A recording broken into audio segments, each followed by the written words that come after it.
Okay, so now what we're going to do is we're going to take that 12-bar blues rhythm and we're going to expand on it. We're going to add a new note to each of those power chords to kind of spice it up a little bit. So this is what we have thus far, which is okay, but it's a little bit bland.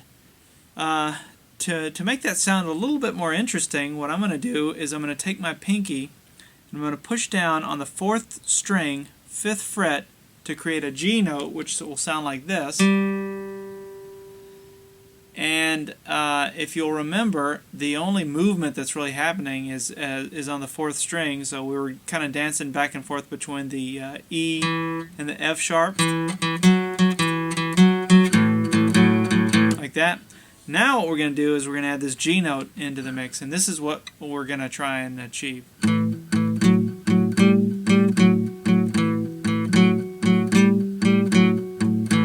Which is a blues rhythm that should sound familiar to you. By adding that G note, you actually kind of create a 7th chord, a 7th power chord. Now, one thing that's important to point out that's happening here, if you'll remember in the previous lesson, I explained that when we jump back and forth between this E and this F sharp, that my first finger here, which is creating the E note, needs to stay in place. It doesn't need to move. So it looks like this. So the only movement that's happening is with the 3rd finger. Well, that same theory holds true now that we're adding another note that's even above the F sharp. We're adding this G note. So if you look at what's happening,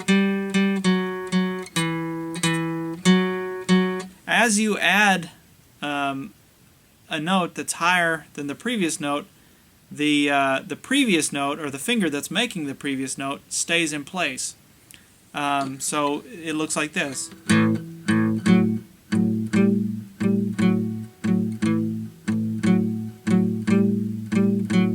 I mean, theoretically, you could do it this way.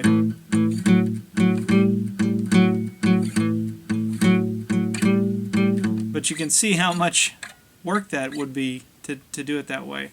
So that's why we want to learn how to do it this way. And it may be a little bit of a stretch to get that pinky in the beginning to create a stretch like that, but just keep practicing it. And I don't know if you noticed this, but my pinky is kind of crooked. It's kind of bent. So I've always had a little bit of an extra challenge to reach some of those higher notes, especially if there's a pretty widespread.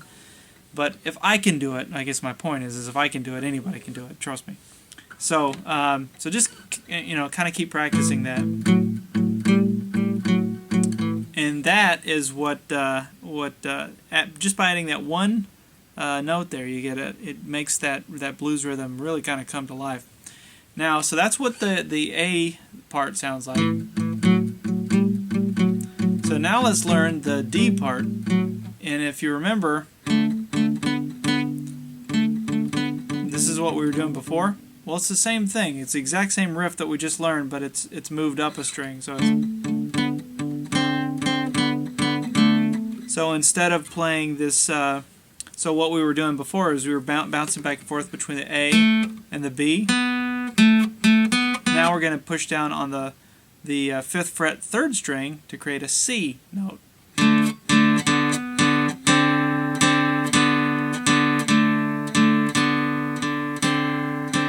And again, just like we learned there, make sure that when a finger goes down, it stays down until it needs to go away. So anytime you're going back and forth between different notes on the fret, the lowest, the finger that's on the lowest fret always stays in place. Now, obviously, if you're doing something that was, if you're jumping from here to here, that's not going to happen.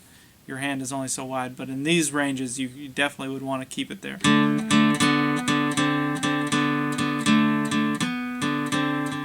So back to the A. Now when we drop to the E, it's the exact same thing again. We're going to play with the B note and the C sharp, and and then when we push down on the 5th fret, 5th string, we're creating a D note.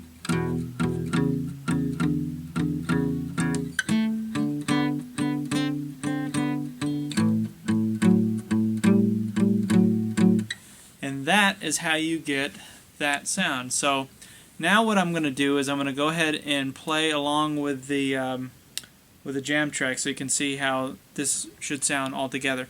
Keep in mind too, you can download the tablature for this too if you need it.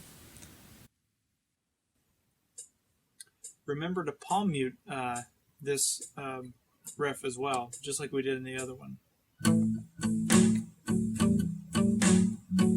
And also pay attention to how my fingers stay down on the fretboard.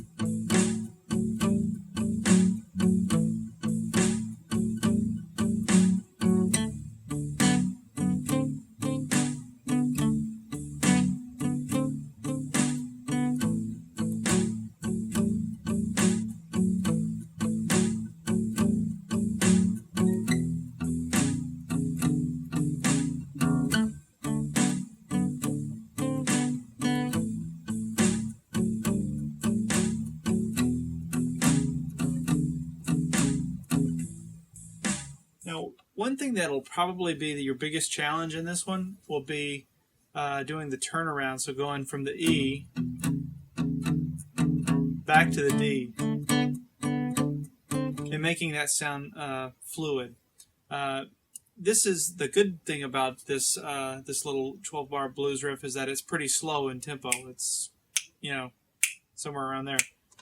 But I can imagine that being a little bit of a challenge, especially, you know, keeping it going.